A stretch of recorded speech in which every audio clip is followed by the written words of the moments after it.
tal, hermanos? ¿Cómo están ustedes? El Señor les bendiga rica y abundantemente. Bueno, que les habla el apóstol Claudio Bravo compartiendo con ustedes esta hermosa reunión, este tema que hemos comenzado a desarrollar unos domingos atrás. Estamos hablando sobre los 5 propósitos para los cuales cada una de las personas que están en esta tierra han sido creados, diseñados. Dios es el creador y nos hizo para algo. Hemos visto en las semanas anteriores algunos de esos propósitos. El primero que vimos fue que fuimos hechos para la adoración, que fuimos creados porque Dios en la adoración manifiesta su amor hacia nuestra vida y adoración es la retribución de nuestro amor hacia Dios y está expresado en los mandamientos de amarás al Señor tu Dios con toda tu mente, tu alma, tu corazón, tu fuerza, y eso es adoración, un estilo de vida. También estamos viendo en segundo propósito de Dios para todos nosotros es la comunión. Dios te hizo y me hizo a mí con el propósito de que vivamos en una comunidad, en un grupo de personas, que podamos relacionarnos, que tengamos comunión. Se nos enseñó la comunión con Dios, la comunión entre los hermanos y qué clase de comunión tenemos que tener con la gente que no conoce a Cristo para poder ganarlos para Él. Hoy día vamos a ver un tema también muy importante y sería el tercer propósito para el cual todos nosotros fuimos creados y diseñados. El tercer propósito es el discipulado. Discipulado.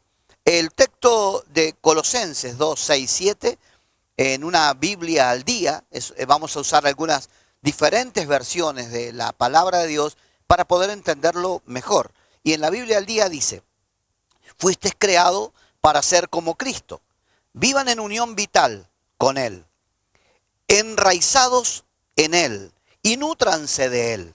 Mantengan un ritmo de crecimiento en el Señor y fortalezcanse y vigorícense en la verdad. Colosenses 2, versos 6 y verso 7. Acá el apóstol Pablo está diciendo cómo debe ser la vida después de recibir a Cristo, de ser un hijo de Dios, cómo debe ser el desarrollo. El discipulado es el crecimiento, es lo que cuando un niño nace, estamos felices por su nacimiento, pero si no crece, nos ponemos tristes porque tiene un problema, algo está mal en su organismo o en su alimentación o algo y empezamos a buscar, porque lo normal es que él pueda crecer. Acá claramente Pablo dice: vivan en unión vital con Él, enraizados en Él, bien enraizados como un árbol que echa raíces en Él, y nútranse de Él, como el pámpano se nutre de la vid verdadera, y mantengan un ritmo de crecimiento en el Señor. O sea, no es crecer un día, otro día no. Cuando el niño lo vemos, a veces nos distanciamos de él por un mes y volvemos y decimos: wow, ¿cómo ha crecido? La verdad es sorprendente, porque el crecimiento es día a día. Y así quiere el Señor que crezcamos en Él y nos fortalezcamos y vigoricemos en la verdad, que estemos fuertes en la verdad. Así que bueno, otra de los textos bíblicos en la Biblia al día, en Romanos 8:29 dice: desde el mismo principio Dios decidió que los que se acercaban a Él, y Él sabía quiénes se habrían de acercar, en este caso usted, yo y muchos otros hermanos que han recibido a Cristo en su corazón, dice, fueran como su Hijo. ¿Cuál era el propósito? El tercer propósito de Dios para usted y para mí, que fuéramos como su Hijo Jesucristo, para que Él fuera el mayor entre muchos hermanos. El Señor quiere que usted y yo seamos como Jesús. Por eso Él lo envió a la tierra para ser nuestro modelo, nuestro Señor, nuestro Salvador, todo, pero el modelo de nuestra vida. Él es el ejemplo que nosotros tenemos que seguir y ese es el propósito de Dios para tu vida y para la mía, que nos podamos parecer a su Hijo Jesucristo, ya que Él fue el primero, ¿no? Eso nos dice también Colosenses, capítulo 1, verso 15, en la Biblia parafraseada, dice: vemos a este Hijo y vemos el propósito original de Dios en todo lo creado. Cuando miramos a Jesús, vemos el propósito original, cómo Dios quería que el hombre fuera. cómo Él quería que usted y yo fuéramos. Ahora, ese propósito es lo que tenemos que recuperar. Ese propósito es el que tenemos que mirar y trabajar para alcanzarlo, porque Dios va a llevarse al cielo a un montón de personas que se parecen cada vez más a su Hijo Jesucristo. La imagen que se perdió hay que recuperarla. Entonces fuimos creados para ser como Jesús. Fuimos creados para ser como Cristo. Desde el comienzo mismo, el plan de Dios fue crearnos a imagen de Jesucristo. Este es nuestro destino y es el tercer propósito para cada una de nuestras vidas. Dios anunció su intención en la creación. Desde entonces que Él dijo, hagamos a los seres humanos a nuestra imagen, conforme a nuestra semejanza. En el principio, en los primeros capítulos de la Biblia, sale revelado el propósito de Dios. Él quiere hacernos a su imagen, conforme a su semejanza. Lo hizo, pero el pecado nos deterioró. Pero en Cristo Jesús vino a recuperar esa imagen en nuestra vida. En toda la creación, solo los seres humanos fuimos hechos a la imagen de Dios. Este es un gran privilegio y nos dignifica. No sabemos todo lo que abarca esta frase, ser hecho a semejanza de Dios, porque es demasiado amplia, demasiado grande, pero sabemos que incluye aspectos que nos hacen parecer a Dios. Por ejemplo, somos seres espirituales. Nuestros espíritus son inmortales y perdurarán más que nuestros cuerpos terrenales. Tenemos un cuerpo, un alma y un espíritu. Y el cuerpo se va envejeciendo y luego muere y se hace polvo porque del polvo fue creado. Pero somos seres espirituales. Nuestro espíritu perdurará por siempre en la eternidad. Así que cuando uno muere no se termina la vida, solamente que pasó a otro lugar y a otro estado. Así que hay que cuidar la vida porque es más que lo que el cuerpo representa. Lo segundo que encontramos, que somos seres intelectuales. Podemos pensar, podemos razonar y podemos resolver problemas a semejanza de Dios. Esa es una semejanza, que podemos razonar, seres intelectuales. Usted puede pensar y por eso Dios piensa que usted es un ser inteligente, un ser racional, que puede tomar las mejores decisiones, entendiendo que cada acción tendrá una reacción. Usted toma la mejor decisión para obtener los mejores resultados en la vida. Si toma malas decisiones, luego no puede quejarse de los resultados porque fue su decisión. Pero si toma una buena decisión, usted se alegrará de los resultados que vendrán sobre su vida y la de sus hijos también, porque tomó una buena decisión. Somos entonces también personas que pueden relacionarse, podemos dar y recibir amor verdadero. Nosotros tenemos la capacidad de amar y de ser amado. Qué hermoso es sentirse amado, pero qué maravilloso también es poder amar como Dios nos amó a nosotros. Bueno, eso los seres humanos solo lo podemos hacer. Fuimos creados con esa capacidad de amar y de recibir amor y que todo nuestro ser se sienta florecer cuando somos amados. Igual cuando amamos a otro, es como que estamos regando la vida, la personalidad del otro para que el otro también pueda florecer, pueda sentirse vigoroso porque se siente amado. El amor es fundamental y usted y yo tenemos la capacidad de poder amar. Somos también entonces personas con conciencia moral. Podemos discernir entre el bien y el mal, lo cual nos hace responsables delante de Dios. Dios nos hizo a su imagen, ¿verdad? Con conciencia moral. Uno sabe lo que es bueno y sabe lo que es malo. Que lo haga como haciéndose que no sabe es otra cosa. Pero todas las personas cuando están haciendo algo malo tienen una conciencia moral que les dice que esto es mal, esto no está bien, esto no deberías de hacerlo. Pero uno como que calla esa voz y lo hace igual.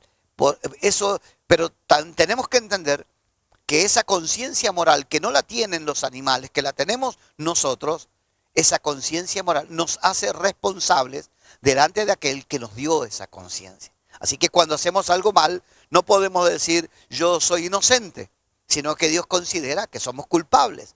Pero cuando hacemos lo bueno, Dios se alegra porque también ve que somos responsables con la vida, emociones, sentimientos y acciones que Él nos ha dado. Así que, qué maravilloso. La Biblia dice que todas las personas, no solo los creyentes, poseen una parte de la imagen de Dios. Por eso el asesinato y el aborto son tan malos. ¿Por qué? Porque fuimos hechos imagen de Dios. Si matás, estás matando a alguien que Dios creó a su imagen. Si matás a un bebé, estás creando a alguien a quien Dios le dio vida para que cumpliera un propósito. Entonces es tan malo el asesinato como el aborto. Por esta imagen que Dios habla que tenemos, está incompleta porque el pecado la dañó y la distorsionó. Por tanto, Dios envió a su Hijo Jesucristo. ¿A qué se parece la imagen y semejanza completa de Dios? Si usted piensa, ¿cómo es Dios? ¿Cómo yo puedo saber qué es Dios? Bueno, se parece a Jesucristo. Dios se parece a Jesucristo. La imagen de lo que Él es, de lo que es Dios, es lo que vemos en Jesús. La imagen, la parte visible, la vida de Jesús nos habla de cómo es Dios. Y Él se reveló. La Biblia dice que Él es la imagen visible de un Dios invisible. Jesús. Por eso cuando leemos la Biblia y conocemos a Jesús, conocemos a Dios. Por eso Jesús dijo, el que me ha visto a mí, ha visto al Padre. Si quieres conocer al Padre, tienes que conocer a Jesús. Entonces, nosotros, al parecernos a Jesús, nos parecemos a Dios. Aclaramos esto, que nunca seremos Dios, como algunos filosofías enseñan, religiones enseñan. Nunca seremos Dios. No, solo estamos recuperando la imagen que Dios imprimió en nuestra vida y que el pecado la deterioró, la arruinó. Pero en Cristo Jesús, a ser un discípulo, comenzamos a recuperar esa imagen deteriorada. Así que si queremos parecernos a Jesús, tenemos que ser discípulos del Señor. Tenemos que aprender de Él, tenemos que crecer en Él. Porque si no, cada vez la imagen de Dios en nuestra vida se va arruinando más y más. Y en vez de parecernos a Dios, nos parecemos más, la gente se parece más a un ser irracional, a alguien que no tiene sentimientos, que no tiene valores, que no tiene principios. Más se parecen al diablo que parecerse a Dios. Así que bueno, ¿qué es? Vamos a ver el punto número 2. ¿Qué es ser un discípulo? Bueno, ser un discípulo es ser un aprendiz. La palabra es ser un aprendiz. Alguien que está dispuesto a aprender, para imitar, para dejarse guiar. Si usted es un discípulo de Jesucristo, tratará de aprender más de Él cada día, día tras día. Lo intentará. En su palabra lo va a buscar cada día. Tratará de imitarlo como Él hizo. Vivir y reaccionar ante las circunstancias de la vida, como lo hizo Jesús. Usted lo seguirá y el Señor lo guiará. Será esa oveja. El Señor dijo a los que querían ser sus discípulos, síganme. Y había que seguirlo. Y Él iba enseñándoles, no solo con palabras, sino con hechos y con momentos especiales. Si usted decide seguir a Cristo para convertirse en un discípulo, Él ha prometido que le va a enseñar, que usted va a crecer, que va a aprender y que va a parecer cada día más al Señor. Cuando Pedro predicó un día un mensaje, la gente que lo escuchó reconocían que había estado con Jesús, porque hablaba como Él, se conducía como Él, y los milagros que Jesús hizo, Él también los pudo hacer. Entonces la gente reconocía, no solo por lo que decía, sino por todo un conjunto de virtudes que Pedro aprendió en la presencia de Dios. Mire, hay dos palabras para hablar del discípulo. Dos palabras. La primera es la palabra en griego, matetes. Primer palabra en griego para hablar de discípulo es matetes. La otra palabra es talmid. Y esta palabra es en el uso del lenguaje hebreo. Todas estas dos palabras, discípulo, significa lo mismo, un aprendiz, alguien que está aprendiendo de su maestro, alguien que está siendo capacitado, que está desarrollando una vida nueva, porque nosotros venimos de una manera de vivir, pero ahora en Cristo Jesús somos una nueva criatura Las cosas viejas pasaron, el pecado quedó atrás, la desgracia quedó atrás y todo comienza a ser hecho nuevo. Ahora, matetes en griego, quiero explicarte esto. El objetivo de los discípulos greco-romanos era en la antigüedad la memorización y el manejo por excelencia del contenido de su maestro. Lo que el maestro enseñaba, ellos tenían que aprenderlo de memoria, saberlo, pronunciarlo. Su meta era ser muy elocuentes, hablar sin trabarse, sin equivocarse, usar las mejores palabras, dominar el discurso. Era la forma. Eso hay muchos que dominan el discurso, ¿no? De una manera que son sorprendentes y apabullantes hacia los demás. Y la retórica de sus maestros, ser súper cerebros, súper aprendices. Ese era el fin de un discípulo matetes. Querían desarrollar la misma retórica que su maestro para poder discutir con elocuencia y aplastar a sus opositores. ¿Qué le parece? A los oponentes, opositores que se ponían contra ellos, los tenían que aplastar, avergonzarlos, humillarlos, degradarlos. Ese era un buen discípulo, ¿no? Un matetes, uno que aprendió y sabe mucho. Por lo tanto, el objetivo del discípulo greco-romano podría resumirse en acumular información. Era un discípulo basado en la transmisión de información solamente. Gente que sabe, pero no es que practique, solo sabe hablar, solo sabe convencer, solo sabe humillar, solo utiliza esa enseñanza que aprendió y que la trata de desarrollar de la mejor manera para poder lograr sus propios objetivos. Si le suena conocido, es mera coincidencia. Bueno, también vemos el discípulo talmid, que es en hebreo. Ahora bien, el Nuevo Testamento está escrito en griego, pero tiene un trasfondo hebreo. Sus autores, la mayoría de los cuales son judíos, Mateo, Juan, todos ellos eran judíos, escribieron en griego, pero con la mente judía, o sea, con la mente hebrea. Entonces, es necesario hacernos la siguiente pregunta. ¿Qué significa un discípulo en el hebreo?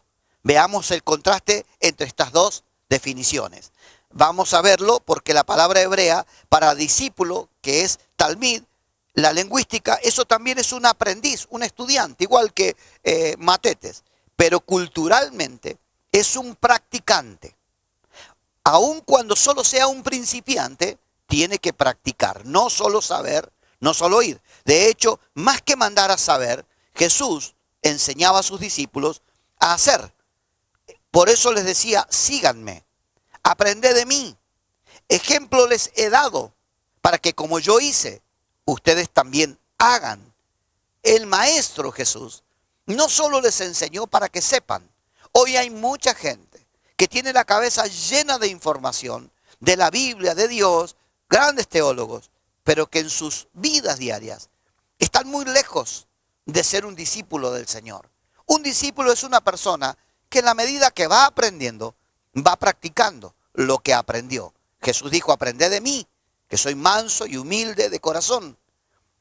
Como yo hice, ustedes también deben hacer. Porque ustedes me dicen maestro y señor, y dicen bien porque lo soy. Pero yo estoy entre ustedes como el que sirve. Yo tomo la toalla y el lebrillo y lavo sus pies. Yo, que soy el Señor, me humillo y soy una persona humilde ante los demás. Aprended de mí, porque ejemplo les he dado para que como yo hice, ustedes también hagan. Entonces, el discipulado del Señor es un discipulado no solo para que aprendamos intelectualmente, sino para que sepamos cómo debemos de vivir para agradar a Dios y ayudar a nuestros hermanos y a la sociedad en la cual estamos. Por último, el tercer punto, ¿cómo llego a ser un discípulo? Veremos 3 herramientas que Dios usa para sus discípulos, ¿verdad? 3 herramientas. Primero, la palabra de Dios, la Biblia. La voluntad de Dios es que siempre, la voluntad de Dios siempre, en todo momento, estará de acuerdo con la palabra de Dios. No puede usted decir, voy a hacer la voluntad de Dios y que esté contrario a la Biblia. Eso es una locura. La voluntad de Dios que usted está buscando y que cree hacer, tiene que estar de acuerdo a la palabra de Dios. Segunda de Timoteo 3:16 dice, toda la escritura es inspirada por Dios. La escritura, cuando habla de escritura con mayúscula, habla de la Biblia, de la palabra de Dios. Y dice, toda esa escritura es inspirada por Dios. Fue Dios el que dictó para que se escribiera esa palabra, esa escritura. Dice, y esa palabra es útil. ¿Para qué? Para enseñar. Es útil para redarguir. Es útil para corregir. Y es útil para instruir en justicia.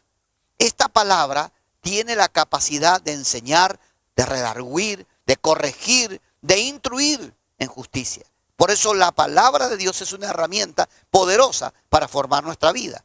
Por eso dice el verso siguiente, a fin de que el hombre de Dios sea perfecto, enteramente preparado para toda buena obra. Perfecto obviamente no habla de la perfección total, solo Dios es perfecto, sino habla de el continuo crecimiento y desarrollo y mejora en la vida de un discípulo. Cada vez es más bueno, es mejor, cada vez creció más, cada vez se parece más al Señor. Eso es lo que Dios busca, que estemos enteramente preparados para toda buena obra. La segunda herramienta, el poder del Espíritu Santo. Cuando Dios nos salva, nos da el Espíritu Santo para que nos ayude a cambiar. Segunda de Pedro 1:3 dice, Dios, por su divino poder, el Espíritu Santo, nos ha concedido todo lo que necesitamos para la vida y la devoción.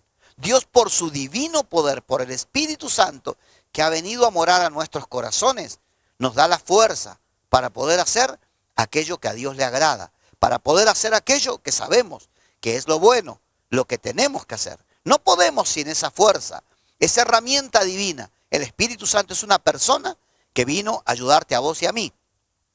Segunda de Corintios 3:18 dice, somos como un espejo que refleja la grandeza del Señor, quien cambia nuestras vidas, gracias a la acción de su Espíritu en nosotros. Cada vez nos parecemos más a Él. Gracias a la intervención del Espíritu Santo, nos parecemos cada vez más al Señor y tenemos un espejo en el cual nos vemos, nos reflejamos, vemos la imagen del Señor. Y por eso cada día nos vamos pareciendo más a aquel que miramos, observamos, aprendemos de Él, que es nuestro Señor Jesucristo, y el encargado es el Espíritu Santo de ayudarnos a crecer. Y la última herramienta son las circunstancias. Las circunstancias de la vida, Dios las usa para moldear tu carácter. Son herramientas para trabajar en tu vida, en mi vida. Las circunstancias, lo que pasa. Romanos 8:28 dice, ahora bien, sabemos que a los que disponen, sabemos que Dios dispone todas las cosas para bien de quienes lo aman, para los que han sido llamados de acuerdo a su propósito, a este propósito. Porque a los que antes conoció, de antemano, también los predestinó a ser transformados según la imagen de su Hijo, para que Él sea el primogénito entre muchos hermanos. Todo lo que nos pasa en la vida, sea bueno o sea malo, Dios lo permite y Dios lo utiliza. Mucha gente puede hacer cosas buenas con las cosas buenas que hacemos, pero solo Dios puede hacer cosas buenas con lo malo. La verdad que a veces miramos lo que nos pasa y decimos, esto no es bueno. Y es verdad, no es bueno, pero Dios lo permitió para hacer algo bueno con eso malo. De todo lo malo que te pueda pasar, haber pasado o te va a pasar, Dios, tienes que entender que está usando eso como una herramienta para formar tu carácter, para formar tu vida, para hacer de ti un hombre y una mujer confiable y que se parezcan a su Hijo Jesús. Dios no está tan interesado en tu comodidad como en tu carácter. Dios quiere llevarte al cielo y sin duda nada nos llevaremos, solo el carácter, solo una vida formada para estar con Él por toda la eternidad. Así que Él permite y utiliza los conflictos y problemas que podemos tener en la vida con una finalidad, formar en nosotros la imagen de Jesús. Que cada día usted como persona se parezca más al Señor. Ahora, no es que usted se deje la barba, el pelo largo o la túnica blanca y camine con sus manos, porque eso es el Cristo de Hollywood. el que hemos visto en las películas, siempre con una imagen así. No, lo que el Señor está queriendo formar en tu vida es un buen padre, un buen hermano, un buen esposo, una buena esposa, un buen creyente, una persona con valores y que trabaja y sirve al Señor con todo su corazón. Esa es la persona.